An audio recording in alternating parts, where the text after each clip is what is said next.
ಸಾನುಮಗನಿ ಕೈಗೊಂಡು ಗುರುಬುಧ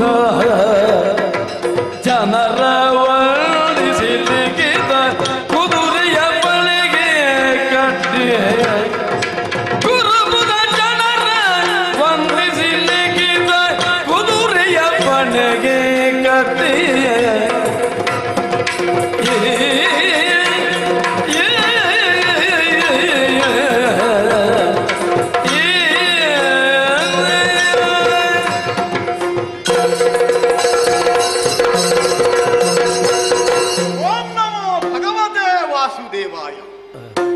ನನ್ನ ಅಂತರಂಗದಲ್ಲಿ ಮಾತ್ರವಲ್ಲ, ರತ್ನಾಕ್ಯಪುರದ ಸಮಸ್ತ ಪ್ರಜಾಜನತೆಯ ಅಂತರಂಗದಲ್ಲಿಯೂ ಇದೇ ಇಂದಿಗೂ ಅನುರಣಿಸುತ್ತದೆ.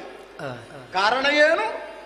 ನಮ್ಮಪ್ಪನಾದಂತಹ ಮಯೂರಧ್ವಜನ ನಿಜವಾದ ಆಡಳಿತ. ಹುಟ್ಟಿದ್ದಕ್ಕಾಗಿ ಬದುಕುವುದಲ್ಲ, ಹುಟ್ಟಿನಲ್ಲಿ ಸಾರ್ಥಕತೆಯನ್ನು ಹೊಂದಬೇಕು ಅಂತಾದ್ರೆ ಜೀವನ ಮೌಲ್ಯವೇನು ಎನ್ನುವುದನ್ನು ಚೆನ್ನಾಗಿ ಅರ್ಥವಿಸಿಕೊಳ್ಳಬೇಕು. ಅದಕ್ಕಾಗಿಯೇ ಮಾಡುತ್ತಿರುವಂತಹ ಪ್ರತಿಯೊಂದು ಕಾರ್ಯವೂ ಕೂಡ ಭಗವತ್ ಅರ್ಪಿತವಾಗಬೇಕು ಎನ್ನುವುದೇ ಅಪ್ಪಯ್ಯನ ಉದ್ದೇಶ. ಹಾಗಾದರೆ ವರ್ತಮಾನದಲ್ಲಿ ನಮ್ಮ ಜೀವಿತಕ್ಕೆ ಭಗವಂತನಾಗಿ ಒದಗಿ ಬಂದವನೇ ಶ್ರೀಕೃಷ್ಣ ಪರಮಾತ್ಮ. ಶ್ರೀಹರಿಯೇ ಧರ್ಮವನ್ನುದ್ಧರಿಸುವುದಕ್ಕಾಗಿ ಕೃಷ್ಣಾಭಿಧಾನದಿಂದ ಸಂಜನಿಸಿದ್ದಾನೆ ಎನ್ನುವ ಸತ್ಯ ನಮಗೆಲ್ಲವರಿಗೂ ಗೊತ್ತಿರುವಂತಹ ವಿಷಯವೇ ಹೌದು. ಅನಾಯಾಸವಾಗಿ ಕೃಷ್ಣ ದರ್ಶನದ ಸೌಭಾಗ್ಯವನ್ನು ನಾವು ಹೊಂದಬೇಕು, ಪ್ರಜೆಗಳೆಲ್ಲರಿಗೂ ಅದರ ಸೌಭಾಗ್ಯವನ್ನು ಉಣಿಸಬೇಕು ಎನ್ನುವ ಉದ್ದೇಶದಿಂದಲೇ ನಮ್ಮಪ್ಪಯ್ಯ ಕೈಗೊಂಡದ್ದು ಅಶ್ವಮೇಧ ಯಾಗ. ಆ ಮೂಲಕವಾಗಿ ಕೃಷ್ಣ ದರ್ಶನ ಅಪೇಕ್ಷೆ ಉಳ್ಳವನಾದದ್ದು. 7 ಅಶ್ವಮೇಧಗಳನ್ನು ಪೂರೈಸಿ ಆಯಿತು. ಚಿಂತಾಕ್ರಾಂತನಾದ ನಮ್ಮಪ್ಪ ಮಯೂರಧ್ವಜ ಭೂಪತಿ ಇನ್ನೇನು ಮಾಡೋಣ ಎನ್ನುವ ಹಾಗೆ ಚಿಂತಿಸಿತು. ಮಾಡಿದಂತಹ ಕರ್ಮ ಎನ್ನುವುದು ಪರಿಪೂರ್ಣವಾಗದೇ ಇರುತ್ತಿದ್ದರೆ ಮತ್ತೆ ಈ ಭೂಮಿಯಲ್ಲಿ ಹುಟ್ಟಲೇಬೇಕು. ಪುಣ್ಯವೋ ಪಾಪವೋ ಅದಕ್ಕನುಗುಣವಾದಂತಹ ಕರ್ಮವನ್ನು ಮಾಡಲೇಬೇಕು. ಹೀಗೆ ಆದರೆ ಮುಕ್ತಿ ಎನ್ನುವುದು ಯಾವಾಗ? ನಮ್ಮಪ್ಪಯ್ಯನನ್ನು ಕಾಡಿದಂತಹ ಪ್ರಶ್ನೆ. ಆ ಸಂದರ್ಭದಲ್ಲಿ ಆಗಮಿಸಿದಲ್ಲ ನಾರದ ಮುನಿಗಳು. ಹೇಳಿದರು, ಇನ್ನೊಂದು ಅಶ್ವಮೇಧವನ್ನು ಮಾಡು. 8ನೇ ಅಶ್ವಮೇಧ. ಹಾಗಾದರೆ 8ರ ಒಳಗೆ ಏನು ನಂಟು ಉಂಟು ಎನ್ನುವುದು ನಮ್ಮಪ್ಪಯ್ಯ ಅರ್ಥ ಮಾಡಿಕೊಂಡ. ಅದಕ್ಕಾಗಿ ಅಶ್ವಮೇಧವನ್ನೇ ಕೈಗೊಂಡ. ನರ್ಮದಾ ನದಿಯ ದಂಡೆಯಲ್ಲಿ ಯಾಗದೀಕ್ಷಾಬದ್ಧನಾಗಿದ್ದಾನೆ ನಮ್ಮಪ್ಪಯ್ಯ. ಆದ್ದರಿಂದಲೇ ಆಗುತ್ತಿರುವಂತಹ ಪುಣ್ಯ ಕಾರ್ಯದಲ್ಲಿ ಪಾಲ್ಗೊಳ್ಳಬೇಕು ಅಂದ್ರೆ ಸೇನಾನಾಯಕನಾಗಿ, ಅರ್ಥಾತ್ ಅಶ್ವದ ಬೆಂಬಲಿಗನಾಗಿ ನಾನೇ ಹೊರಟಬೇಕು ಎನ್ನುವುದೇ ಆಶಯವಾಗಿತ್ತು. ಇದೇನೂ ನನಗೆ ಹೊಸತಲ್ಲ. ಇದುವರೆಗೆ ಆದಂತಹ 7 ಅಶ್ವಮೇಧದ ಹಿಂಬಾಲಕನಾಗಿ ಹೊರಟವನು ನಾನೇ ಹೌದು. ಆದ್ದರಿಂದ ಆ ಎಲ್ಲ ಅನುಭವಗಳು ನನ್ನಲ್ಲಿ ಮೇಳೈಸುವುದರಿಂದಲೇ ಉತ್ಸಾಹದಿಂದಲೇ ನಾನು ಹೊರಟ ನಂತರದಲ್ಲಿ ನಮಗೆ ಭಗವಂತ ಇವನು ಎನ್ನುವುದನ್ನು ತೋರಿಸಿಕೊಟ್ಟವರು ನಮ್ಮ ತಾಯಿ ತಂದೆ. ಹಾಗಾದ್ರೆ ತಾಯಿ ತಂದೆಯೇ ನಮಗೆ ನಿಜವಾದ ದೇವರು ಪ್ರಥಮತ. ಅದಕ್ಕಾಗಿಯೇ ಮಾತೃದೇವೋಭವ ಪಿತೃದೇವೋಭವ ಎನ್ನುವುದಕ್ಕನುಗುಣವಾಗಿ ತಾಯಿ ತಂದೆಯರ ಅಡಿಗಳಿಗೆ ಎರಗಿದೆ ವಿಶೇಷವಾದಂತಹ ಆಶೀರ್ವಾದದ ಬಲವನ್ನು ಹೊಂದಿದೆ. ಆಮೇಲೆ ಆಚಾರ್ಯ ದೇವೋಭವ, ಶಸ್ತ್ರವೋ ಶಾಸ್ತ್ರವೋ ಇವೆಲ್ಲವನ್ನು ಚೆನ್ನಾಗಿ ನಮಗೆ ಧಾರೆ ಎರೆದಂತಹ ಗುರುಗಳ ಅಡಿಗಳಿಗೆ ಎರಗಿ ಅವರಿಂದಲೂ ವಿಶೇಷ ಅನುಗ್ರಹವನ್ನು ಹೊಂದಿದೆ. ಆಮೇಲೆ ಕಣ್ಣಿಗೆ ಕಾಣುವ ದೇವರು ಬ್ರಾಹ್ಮಣೋತ್ತಮ, ಅವರೆಲ್ಲವರಿಗೂ ನಮಿಸಿದೆ. ನಮ್ಮಪ್ಪಯ್ಯ ಇದುವರೆಗೆ ಸಾಧಿಸಿದಂತಹ ಬಿರುದಾವಳಿಗಳೇನುಂಟೋ ಅದೆಲ್ಲವನ್ನು ಹೊನ್ನಿನ ಹಾಳೆಯಲ್ಲಿ ಬರಹಗಳನ್ನಾಗಿಸಿ ಆ ಮೂಲಕವಾಗಿ ಎಲ್ಲರಿಗೂ ಕಾಣಬೇಕು ಎನ್ನುವುದಕ್ಕಾಗಿ ಅಶ್ವದ ಹಿಂಬದಿಯಲ್ಲಿ ಅದನ್ನು ಫಲಕವಾಗಿ ಇರಿಸಿತ್ತು.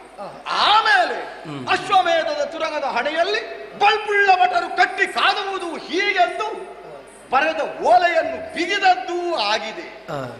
ಯುದ್ಧಕ್ಕೆ ಸನ್ನದ್ಧರಾಗಬೇಕು. ಈವರೆಗೆ ಆದಂತಹ ಅಶ್ವಮೇಧದಂತಲ್ಲ ಇದು, ವಿಶೇಷವಾದಂತಹ ಅಶ್ವಮೇಧ. ಹರಿಯ ಸಾಕ್ಷಾತ್ಕಾರ ಇದರಲ್ಲಿ ಆಗಲೇಬೇಕು ಅಂತ ಆದ್ರೆ ಅಂತರಂಗದ ಆಶಯ ಒಂದೇ ಬಗೆಯಾಗಿ ಇರಬೇಕು, ಆಶಯಗಳು ಒಂದೇ ಬಗೆಯಾಗಿ ಇರಬೇಕು ಅಂತ ಆದ್ರೆ ಅಶ್ವದ ಬೆಂಬಲಿಗರಾಗಿ ಹೊರಟವರು ಕೂಡ ಏಕಪ್ರಾಯ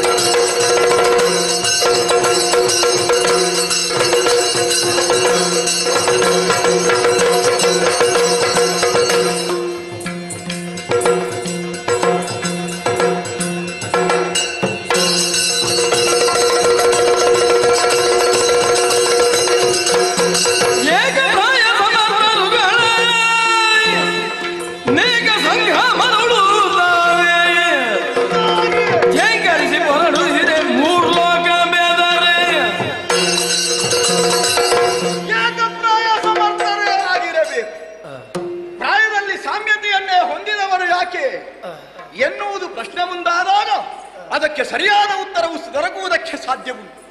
ಕಾಯೇನ ವಾಚ ಮನಸ ತ್ರಿಕರಣಪೂರಕವಾಗಿ ಆ ಮಹಾ ದೇವನನ್ನು ಅಂದ್ರೆ ಆ ಪರಮಾತ್ಮನಾದಂತಹ ಶ್ರೀಕೃಷ್ಣನನ್ನು ಅರ್ಚಿಸುವ ಮನಸ್ಸುಳ್ಳವರಾಗಬೇಕು. ಹೊಂದಕಾರಿಗಳಾಗಿ ಹೋರಾಟವನ್ನು ಮಾಡುವುದೇ ಉದ್ದೇಶವಲ್ಲ. ವೈರಿಗಳನ್ನು ಹೇಗೆ ಬೇಕಾದರೂ ತಣಿಸಬಹುದು. ಯಾಕೆ ಅಮ್ಮನೂ ಹೇಳಿದ್ರು ಆಶೀರ್ವಾದವನ್ನು ಬೇಡುವ ಕಾಲದಲ್ಲಿ ಶ್ರೀಕೃಷ್ಣ ಸ್ವಾಮಿಯನ್ನು ಕಾಣುವಂತಹ ಸುಯೋಗವನ್ನು ಒದಗಿಸಿಕೋ, ಗೆದ್ದು ಬಾ ಮಗನೇ, ಹೀಗಂದದ್ದೇ ಇಲ್ಲ.